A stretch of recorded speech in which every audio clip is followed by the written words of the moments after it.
এই যে ভালো করে আমি মেখে নিলাম। এবার আমি ছোটো ছোটো করে লিচি কেটে হয়ে গেছে। এবার আমি পুরো ভরে নেব করে বানিয়ে নিতে হবে।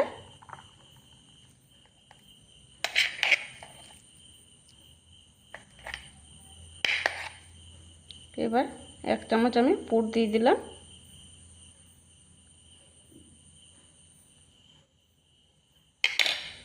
এবার আমি ভালো করে মুড়ে দেব। লিচিগুলো আমার পুরো ভরানো হয়ে গেছে। এবার আমি বেলে নেব।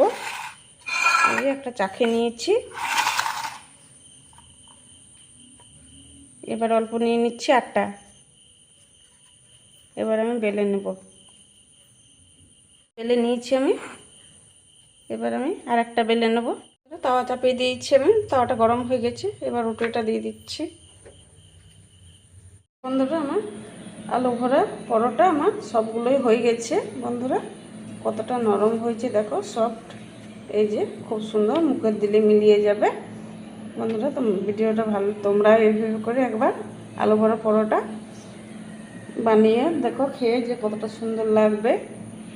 আলু সেদ্ধ করা ঝামেলা ছাড়াই কতটা সুন্দরভাবে আলু ভরা পরোটা হয়ে গেল।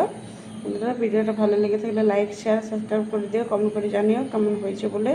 ভিডিওটা এখানে শেষ করছি। ভালো থেকো, সুস্থ থেকো। পরের ভিডিওতে আবার তোমাদের সাথে দেখা হচ্ছে।